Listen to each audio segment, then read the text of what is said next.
El hombre conocido en la historia como Pablo Escobar nació el 1 de diciembre de 1949 con el nombre de Pablo Emilio Escobar Gaviria en la ciudad de Río Negro, en el departamento colombiano de Antioquia.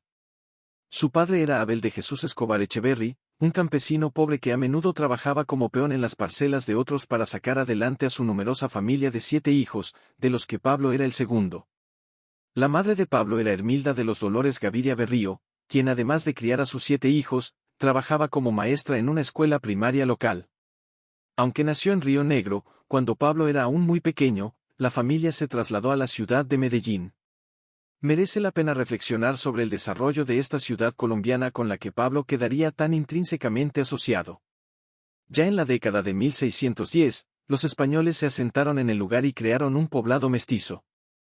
En los 2 siglos siguientes creció de forma constante, hasta el punto de que cuando la República de la Gran Colombia, región formada por la actual Colombia, Venezuela, Ecuador y Panamá, declaró su independencia de España en 1819, Medellín ya era una capital regional en el noroeste de Colombia, en el Valle de Aburrá, junto a la cordillera de los Andes. A medida que América Latina se desarrollaba económica y demográficamente a finales del siglo XIX y principios del XX, también lo hacía Medellín. La población pasó de unas 60.000 personas en 1905 a más de 300.000 cuando nació Pablo, impulsada por el desarrollo de Medellín como centro industrial, y este crecimiento no se detuvo ahí. Cuando Pablo entró en la veintena, la población de la ciudad había superado el 1.000.000 de habitantes. Medellín era ahora la capital industrial del país y la segunda ciudad más grande después de la capital, Bogotá.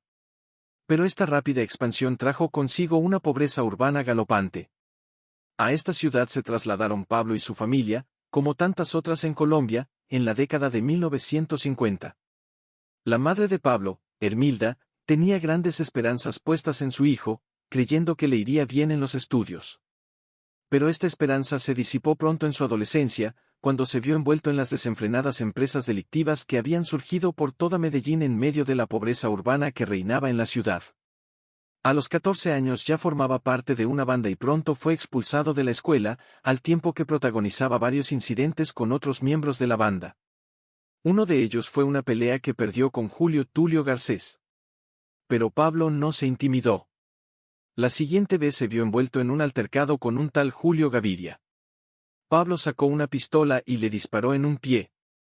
El incidente fue denunciado a la policía y Pablo pasó sus primeras noches en una cárcel colombiana. Además, él y varios de sus amigos se vieron envueltos en varios delitos menores en su adolescencia. Según algunas versiones, robaban lápidas y las lijaban para revenderlas como nuevas. Otros sugieren que Pablo se dedicaba a vender diplomas de bachillerato y universitarios falsos. Es difícil decir dónde acaba la verdad y dónde empieza la ficción en estas versiones de sus primeros años de vida. La accidentada vida posterior de Pablo Escobar debe considerarse a la luz de la historia de Colombia en el siglo XX y del desarrollo del tráfico de drogas en ese país. En algunos sentidos, la política y los estupefacientes no pueden disociarse en la Colombia moderna. La política del país ha estado dominada por una facción liberal y otra conservadora, y siempre ha sido objeto de escrutinio e injerencia por parte de los Estados Unidos de América. Al principio, este intervencionismo, replicado en otros lugares de América Latina a raíz de la doctrina Monroe, que consideraba toda América como una esfera de influencia estadounidense, se centró en el acceso de Estados Unidos al Istmo de Panamá. Pero una vez que Panamá se separó de Colombia a principios del siglo XX, esta preocupación pasó a un segundo plano y a menudo durante estas décadas, los políticos conservadores se pusieron del lado de los intereses comerciales estadounidenses, que pretendían controlar el comercio de café, plátanos y otros productos en toda América Central y del Sur. El resultado fue un país con una economía atrasada y una pobreza endémica. Pero poco antes del nacimiento de Pablo, el país había entrado en un periodo de gobierno populista, ya que la facción liberal buscaba aliviar los males económicos del país y redistribuir la riqueza colombiana de forma más equitativa. La inestabilidad política de la Colombia moderna se remonta en gran medida a 1948, el año anterior al nacimiento de Pablo, cuando el político populista Jorge Eliezer Gaitán fue asesinado, causando una gran división entre los liberales y los conservadores. En Colombia siguió una década de guerra civil conocida como la violencia, en la que murieron más de 200.000 personas en todo el país antes de que los dos grupos acordaran formar una inestable coalición en la que los dos partidos ostentarían el poder alternativamente en el marco de un frente nacional. Y este nuevo gobierno, con el apoyo encubierto y el aliento de Estados Unidos, empezó a reprimir en los años siguientes a los elementos más izquierdistas de la política colombiana, en concreto a los grupos comunistas marxistas-leninistas, para evitar que Colombia se convirtiera en un aliado de Rusia en el continente americano. Al igual que ocurrió en la isla de Cuba, a partir de 1964 estalló una guerra de guerrillas entre las Fuerzas Armadas Revolucionarias de Colombia, también conocida como las FARC, y el gobierno colombiano, que ha durado de una forma u otra hasta nuestros días. Aunque otras organizaciones paramilitares que operaban en zonas rurales de Colombia también participaron en el llamado conflicto colombiano, las FARC y otros grupos pronto se hicieron con el control efectivo de grandes zonas rurales de Colombia. Todo esto ocurría mientras la demanda mundial de narcóticos ilegales, especialmente en Estados Unidos y Europa, se disparaba en la década de 1960 y principios de la de 1970. Al principio, la droga preferida era la marihuana, pero el verdadero dinero de la producción y el transporte de estupefacientes a América procedía de la cocaína, el polvo refinado y procesado producido a partir de las hojas de la planta de coca. El entorno de Colombia es ideal para la producción de plantas de coca, las extensas selvas rurales del país y el aumento de la anarquía en la década de 1960 la convirtió rápidamente en el centro mundial de producción de cocaína. Aunque en un principio organizaciones como las FARC no participaron directamente en la producción y exportación de cocaína, sí permitieron que se llevaran a cabo tales actividades en los territorios que controlaban en Colombia, y también grabaron con impuestos a los productores unos ingresos que se convirtieron vitales para su capacidad de mantener su guerra civil contra el gobierno mediante la compra de armas y otros suministros. Mucho más tarde, las FARC y otros grupos, incluso empezarían a dedicarse a la producción ellos mismos. Así pues, la producción de cocaína en Colombia durante el periodo de ascenso de Pablo, y en su punto álgido, no puede separarse de las circunstancias políticas del país durante la segunda mitad del siglo XX. Este era el mundo en el que Pablo Escobar emergía a finales de los años 60. En los últimos años de su adolescencia, el hombre que posteriormente dijera que él era simplemente un hombre decente que exportaba flores, pues ya estaba involucrado en el crimen organizado, aunque a un nivel bajo en Medellín. En asociación con Óscar Benelaguirre, vendía cigarrillos de contrabando y se dedicaba al robo de automóviles. La pareja y sus socios también llevaron a cabo una serie de secuestros de alto nivel y recaudaron grandes sumas de dinero como rescate. Escobar era aún más ambicioso. Quería hacerse rico, y hacerlo rápidamente. Con ese fin, estaba dispuesto a cometer todo tipo de delitos para conseguir dinero. A principios de la década de 1970, esto incluía el contrabando de marihuana, y más tarde el de cacahuate. Como resultado, muchos le veían como un hombre marcado. Cuando Pablo conoció y empezó a cortejar a María Victoria Henao, que por entonces era una adolescente, se dice que su madre le advirtió que debía olvidarse de él, a menos que estuviera dispuesta a pasar gran parte de su vida visitándole en la cárcel. María Victoria no se intimidó y acabaron casándose en 1976, cuando él tenía 26 años y ella solo 15. Tuvieron 2 hijos, Juan Pablo y Manuela. Fue a mediados de los años 70, poco antes de casarse con María, cuando Pablo se involucró por primera vez en el creciente tráfico de cocaína, al ser introducido en el negocio por otra contrabandista llamada Griselda Blanco.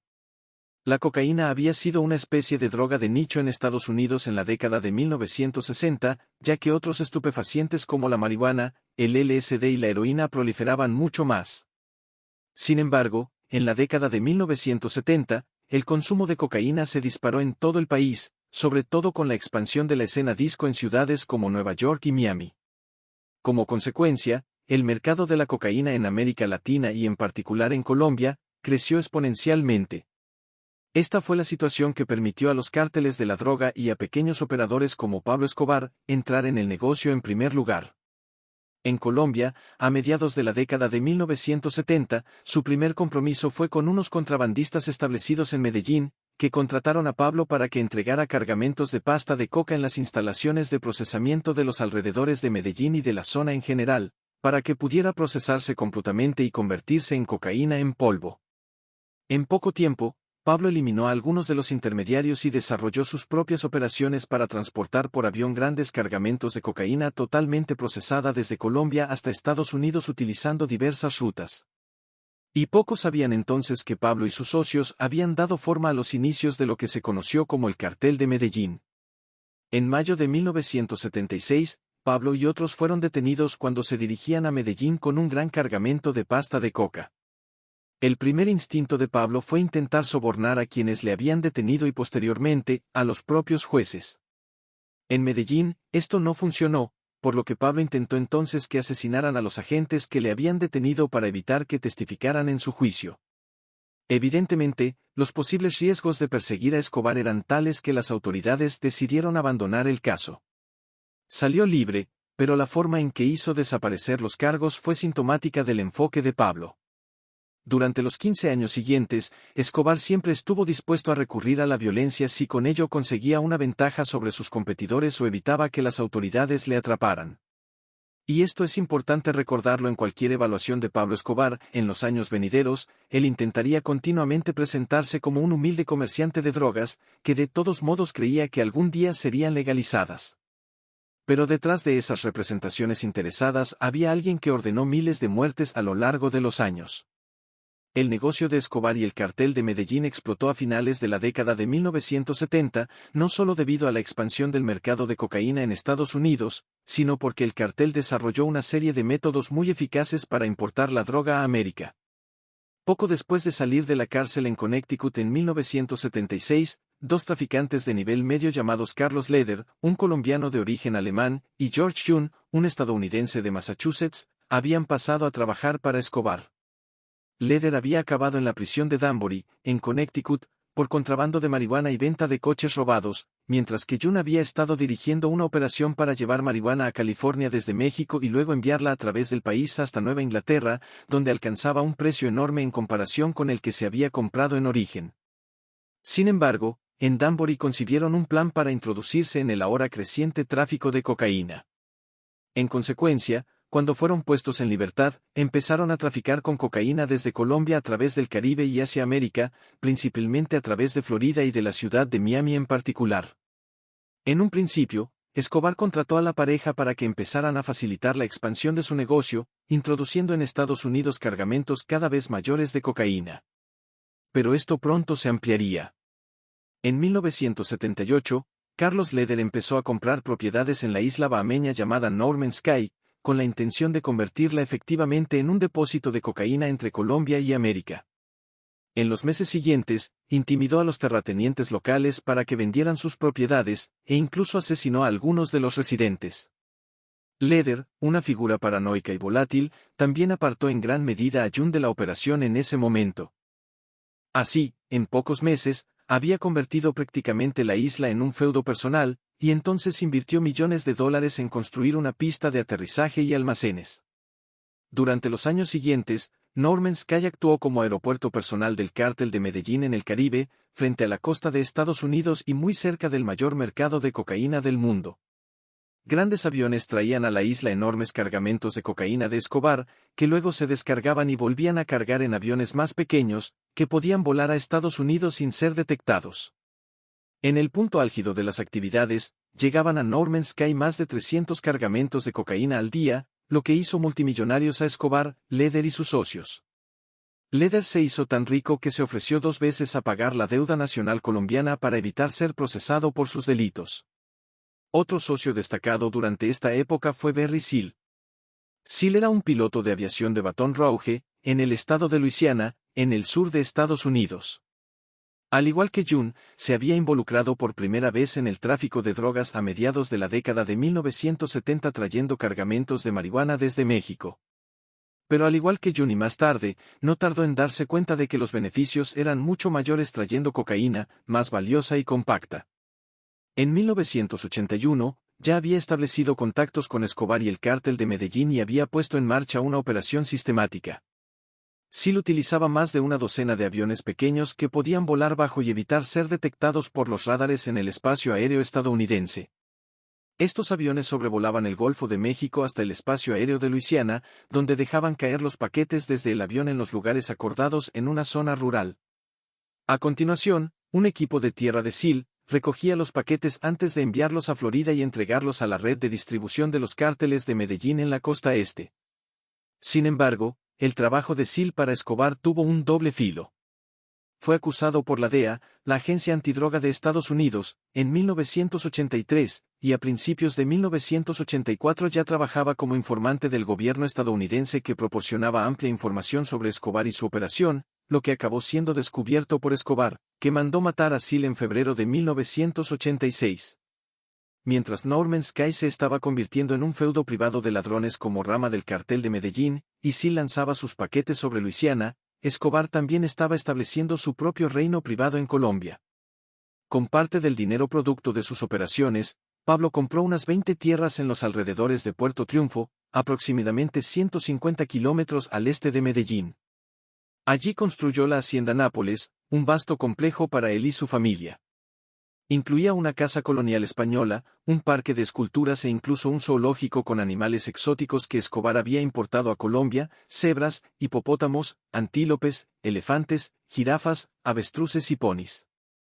A Escobar le gustaban especialmente los hipopótamos, y muchos de ellos fueron llevados a la hacienda, una decisión que ha dado lugar a una población de hipopótamos salvajes y asilvestrados que habitan esta parte de Colombia hasta nuestros días. Pablo Escobar también amasó una gran colección de coches y motos de la época y de lujo, e incluso instaló una pista de carreras de carros y una plaza de toros. También había un aeropuerto en la hacienda, aunque era para visitantes. En lugar de formar parte de las operaciones comerciales del cartel de Medellín, Escobar tenía incluso la intención de construir aquí una antigua ciudadela, o acrópolis, de estilo griego.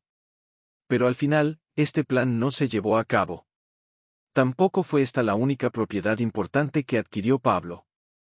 Increíblemente, a pesar de su condición de uno de los mayores importadores de cocaína a Estados Unidos, también pudo adquirir una enorme mansión de color rosa en la playa de Miami, Florida, a finales de la década de 1970, que estaba registrada a su nombre, debido a que Escobar no era un famoso capo de la droga en ese momento. Aunque la misma propiedad sería confiscada por el gobierno estadounidense en años posteriores. Por otra parte, Escobar adquirió una enorme finca en el Caribe, en la Isla Grande. Se trata de la mayor de la cadena de islas que conforman las Islas del Rosario, un importante archipiélago insular situado a poco más de 20 millas de la costa norte de Colombia. Al igual que en la Hacienda Nápoles, Escobar construyó aquí una gran finca con una mansión, apartamentos adicionales, animales importados, piscinas y una pista de aterrizaje para helicópteros que facilitaba la entrada y la salida.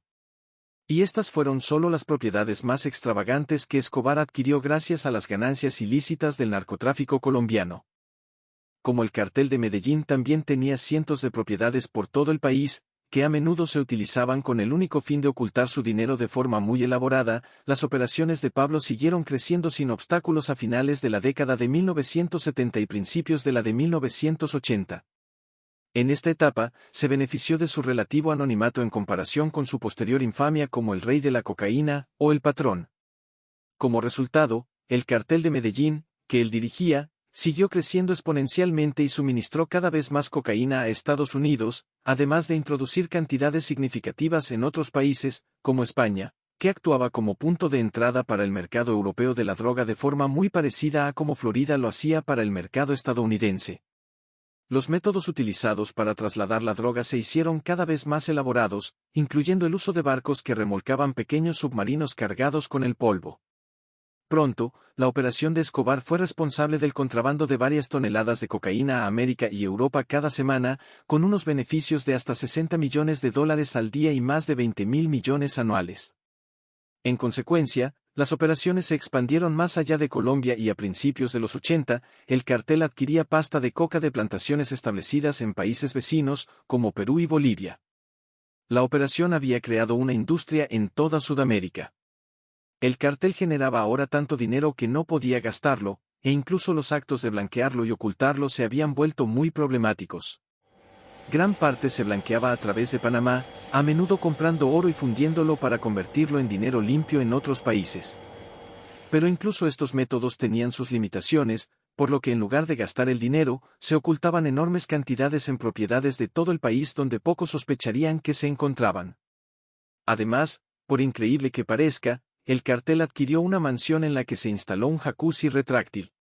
Debajo de este había un compartimento secreto en el que se guardaban decenas de millones de dólares. Una familia pobre colombiana recibió la casa para vivir en ella sin que se les informara del compartimento. La única condición era que de vez en cuando tenían que abandonar la casa cada vez que se sacaba o se añadía dinero al compartimento. Como era de esperar, parte de ese dinero sigue apareciendo hoy en día. En 2020, Nicolás Escobar, sobrino de Pablo, encontró $18 millones escondidos en la pared de una de las antiguas residencias de Pablo. No es ni mucho menos la única vez que se han descubierto, inadvertidamente, enormes sumas de dinero en algunas de las antiguas propiedades de Escobar y del cartel. Con unos beneficios cada vez mayores, también aumentaba el riesgo de ser descubierto. Uno de los mayores temores de Escobar y otros miembros del cartel era la extradición. En septiembre de 1979, el gobierno colombiano firmó un tratado de extradición con la administración del presidente estadounidense Jimmy Carter, por el que los narcotraficantes colombianos que importaban grandes cantidades de cocaína a Estados Unidos podían ser enviados a este país para ser procesados por sus delitos. Este tratado entró en vigor en marzo de 1982 y supuso un grave riesgo para Escobar. Si era detenido y condenado en Colombia, la corrupción imperante en el país le permitiría eludir la condena o bien cumplir una pena de cárcel en condiciones muy cómodas. Sin embargo, si fuera extraditado a Estados Unidos y condenado allí, se enfrentaría casi con toda seguridad a cadena perpetua en un centro de máxima seguridad.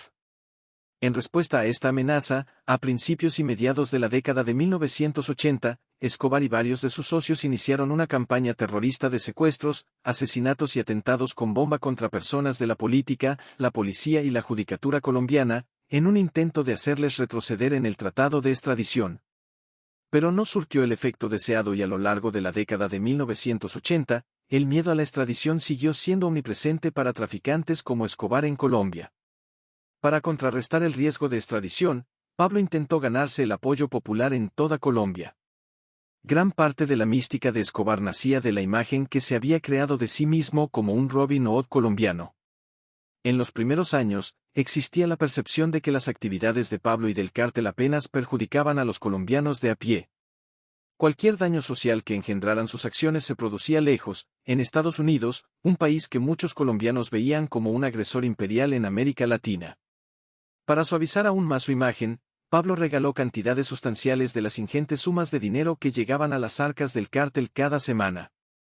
En algunos casos, lo distribuyó gratuitamente entre los habitantes de Medellín, y también gastó grandes sumas de dinero en proyectos de construcción, tanto en Medellín como en el resto del país. Durante un tiempo incluso abrió al público el zoológico de la Hacienda Nápoles, sin cobrar entrada. Una de las inversiones más importantes fue la mejora de la red de carreteras de Medellín. La ciudad se había desarrollado muy rápidamente en el siglo XX y ahora estaba plagada de atascos, que el dinero de Pablo contribuyó a remediar. Por último, en Navidad, Escobar se vestía de Papá Noel y repartía regalos caros en los barrios más pobres. De este modo, se ganaba la adulación de muchos ciudadanos de Medellín y del resto de Colombia. A pesar de los esfuerzos por suavizar su imagen, a principios de la década de 1980, Pablo ya era conocido como jefe del infame cartel de Medellín, por lo que reaccionó de una forma novedosa. Buscó aún más notoriedad. En 1982, decidió entrar en la política colombiana y se presentó como candidato por el Partido Liberal Colombiano. Su campaña se centró en el tratado de extradición, que acababa de entrar en vigor entre Colombia y Estados Unidos. Pablo sostenía que el presidente colombiano, Julio César Turbay, estaba cediendo parte de la soberanía de Colombia a Estados Unidos al permitir que Washington extraditara a ciudadanos colombianos a su propio país y los juzgara allí. Sin embargo, Pablo también tuvo sus propios críticos a lo largo de la campaña, algunos de los cuales fueron acallados a balazos. En un debate celebrado en Medellín, un disidente acusó a Escobar de meterse en política para sus propios fines. Poco después, el hombre fue detenido por la policía de Medellín, algunos de cuyos miembros estaban al servicio del cartel. Posteriormente, fue entregado a los secuaces de Escobar antes de aparecer días después muerto en las calles de Medellín, con el cuerpo acribillado a balazos. Así, mediante una mezcla de intimidación y su populismo, Escobar consiguió ganar las elecciones a la Cámara de Representantes colombiana en marzo de 1982. La entrada de Pablo en la política colombiana fue una estrategia discutible. Si bien sirvió de pantalla para sus actividades ilícitas y le permitió impugnar el tratado de extradición desde dentro del Parlamento, le generó una enorme atención innecesaria. Y lo que es más importante, provocó que la clase política conservadora de Colombia empezara a intentar acabar con él. Antes había sido uno de los muchos narcotraficantes del país, aunque el más exitoso. Ahora, intentaba deliberadamente socavar la clase política del país. En particular, el recién elegido presidente conservador, Belisario Betancur, estaba decidido a expulsar a Escobar de la política colombiana. Para ello, en el verano de 1983, Betancur inició una campaña contra Pablo. En primer lugar, nombró a Rodrigo Lara Bonilla, ministro de Justicia, para que adoptara una postura mucho más activa en la persecución de los narcotraficantes colombianos, entre los que Pablo era el principal. Simultáneamente, se lanzó una campaña mediática contra Escobar, con la publicación de un extenso artículo en el periódico El Espectador en el que se evaluaba la anterior detención de Pablo en 1976. En él se ofrecían amplios detalles de lo sucedido y de los posteriores esfuerzos de Escobar por ocultar su detención y los métodos utilizados para evitar ser procesado. Pablo era ahora objeto de un indeseado escrutinio mediático al convertirse en el rostro del narcotráfico ilegal en Colombia. Su reacción inicial fue la habitual ante tal atención no deseada, consideró la posibilidad de mandar asesinar al director de El Espectador, al tiempo que ordenaba a los miembros del cártel que intentaran comprar el mayor número posible de ejemplares de la edición del periódico para limitar su número de lectores. Sin embargo, al cabo de unos días empezaron a aparecer nuevas noticias que ampliaban el problema más allá de lo que aparecía en las páginas de El Espectador. Algunas de ellas se centraban en su vida privada y daban detalles de cómo Pablo había iniciado un romance con una conocida presentadora de televisión colombiana llamada Virginia Vallejo. Vallejo se había convertido recientemente en la primera periodista en entrevistar cara a Escobar. El resultado fue una crisis tanto doméstica como pública para el traficante, ya que su mujer, María Victoria, le echó temporalmente de la casa familiar y amenazó con divorciarse de él, situación que solo se remedió tras muchas súplicas. Aunque el romance de Pablo con Vallejo continuó de forma intermitente durante varios años más y no terminó hasta 1987, Pablo estaba generando ahora demasiada atención y a finales de 1983, el juez superior de Medellín, Gustavo Zuluaga, decidió reabrir la investigación relativa a la detención de Pablo en 1976. Simultáneamente, la Embajada de Estados Unidos en Bogotá canceló el visado estadounidense de Escobar, mientras que el Congreso colombiano votó a favor de revocar la inmunidad especial de Pablo como miembro del Parlamento. En la segunda parte de este video, relataremos la guerra desatada por Pablo Escobar contra el gobierno colombiano, un oscuro episodio que buscaba evitar su posible extradición a Estados Unidos. Esta violenta confrontación, sin igual en la historia de Colombia, dejó una huella imborrable en el país y en la memoria de miles de ciudadanos. Asimismo, nos sumergiremos en el desenlace de la vida de este personaje de la historia, explorando las etapas finales de su vida que culminarían con su controvertido legado. Mientras tanto, muchas gracias por vernos, nos vemos en el siguiente video de personajes de la historia. No olvides darle like y suscribirse.